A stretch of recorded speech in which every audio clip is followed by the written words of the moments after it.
Assalamualaikum warahmatullahi wabarakatuh. Hai semua, kali ini saya akan menjelaskan tentang konsep dasar manajemen pendidikan. Ada yang tahu apa itu manajemen? Manajemen berasal dari bahasa Latin, yaitu berasal dari kata manus yang artinya tangan dan agere yang berarti melakukan.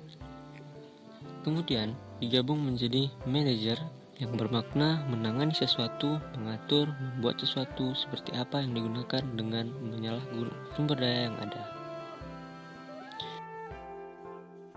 Yang dimaksud dengan pendidikan. Pendidikan berasal dari bahasa Yunani, pedagogia, yang berarti pergaulan dengan anak-anak. Pendidikan juga disebut sebagai sarana untuk mendapatkan pelajaran. Dari kedua pengertian di atas, dapat disimpulkan bahwa manajemen pendidikan merupakan sarana dan prasarana mengelola dan memberdayakan ilmu pendidikan untuk kemudian bisa digunakan dalam kegiatan belajar mengajar. Adapun unsur-unsur manajemen pendidikan, itu manusia. Di sini, manusia berperan sebagai pemimpin, sebagai pengelola, sebagai pengatur dan untuk mengawasi atau mengurus bawahannya. Yang kedua, ada barang, berguna untuk digunakan dalam bahan produksi. Yang ketiga, ada mesin, yaitu sebagai alat produksi. Dan yang keempat, ada waktu, merupakan waktu yang digunakan untuk pencapaian visi misi. Yang kelima, ada pasar. Dalam dunia pendidikan, pasar merupakan tempat terjadinya interaksi antara pendidik dan peserta pendidik. Seperti contoh, kita anggap pasar dalam dunia pendidikan yang dimaksud adalah sekolahan dan lain sebagainya. Yang keenam, metode. Metode di sini merupakan cara yang dilakukan oleh pendidik agar peserta didik bisa merasakan apa itu pendidikan. Dan ketujuh adalah uang. Uang merupakan sumber pendanaan yang bisa digunakan untuk melengkapi keperluan dalam pendidikan, baik dalam sarana maupun prasarana. Ya, tujuan dan manfaat. Tujuan dan manfaat manajemen pendidikan itu tidak lain dan tidak bukan untuk mewujudkan sistem pembelajaran yang inovatif, aktif, kreatif, efektif, dan menyenangkan. Juga menciptakan peserta didik yang mampu mengembangkan kemampuannya. Selanjutnya itu adalah pembagian manajemen. Manajemen itu dibagi menjadi 3. Yang pertama ada manajemen puncak atau top manajemen yang terdiri dari dewan direktur, direktur utama atau yang biasa disebut CEO.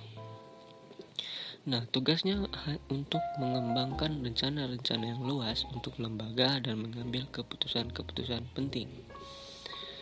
Terus yang kedua itu adalah manajemen menengah atau middle management. Manajemen ini terdiri dari pimpinan pabrik atau para manajer divisi. Tugasnya bertanggung jawab untuk mengembangkan rencana-rencana operasional yang lebih luas dan menerapkan rencana yang dibuat oleh manajer puncak. Dan yang terakhir adalah manajemen pelaksana atau operating management. Manajemen ini disebut juga sebagai supervisory management yang tugasnya bertanggung jawab untuk melaksanakan rencana-rencana yang dibuat oleh para manajer menengah. Berikutnya itu adalah komposisi keterampilan manajemen. Yang pertama itu di sini komposisi keterampilan itu dibagi menjadi 3. Yang pertama ada keterampilan teknik atau disebut dengan teknik skills, yaitu merupakan kemampuan untuk menggunakan alat-alat, prosedur, teknik suatu bidang khusus. Yang kedua, keterampilan manusiawi atau human skill, merupakan kemampuan untuk bekerja dengan orang lain, memahami orang lain dan mendorong orang lain sebagai pengarang maupun kelompok. Jadi bisa disebut keterampilan manusiawi adalah keterampilan yang kemampuan untuk bekerja sebagai kelompok. Yang ketiga adalah keterampilan konseptual atau conceptual skill, yaitu merupakan kemampuan mental untuk mengkoordinasi kelompok ada ruang lingkup manajemen pendidikan.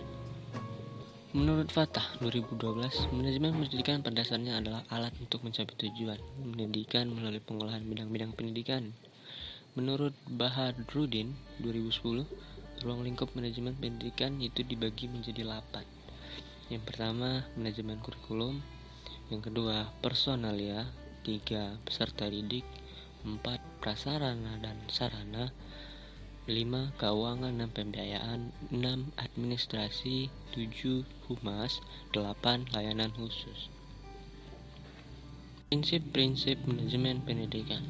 Douglas 1963 merumuskan prinsip-prinsip manajemen pendidikan itu ada 5. Yang pertama, memprioritaskan tujuan di atas kepentingan pribadi dan kepentingan mekanisme kerja. Mengkoordinasi wewenang dan tanggung jawab. Yang ketiga, memberikan tanggung jawab pada personel sekolah, hendaknya sesuai dengan sifat-sifat dan kemampuannya. 4, mengenal secara baik faktor-faktor psikologis manusia. Dan yang terakhir adalah relativitas nilai-nilai. Tujuan langkah MBO antara lain: yang pertama, menentukan hasil akhir apa yang ingin dicapai oleh sekolah. Yang kedua, menganalisis apakah hasil itu berkaitan dengan tujuan sekolah. Nomor 3, berunding menetapkan sasaran-sasaran yang dibutuhkan. Nomor 4, menetapkan kegiatan apa yang tepat untuk mencapai sasaran. Nomor 5, menyusun tugas-tugas untuk mempermudah mencapai sasarannya. Nomor 6, menentukan batas-batas pekerjaan dan jenis pengarahan yang akan dipergunakan oleh atasan. Yang terakhir, lakukan monitoring dan buat laporan. Mungkin itu saja yang saya dapat jabarkan tentang konsep dasar manajemen pendidikan. Sampai jumpa di video selanjutnya. Terima kasih sudah menonton. See you. Assalamualaikum warahmatullahi wabarakatuh.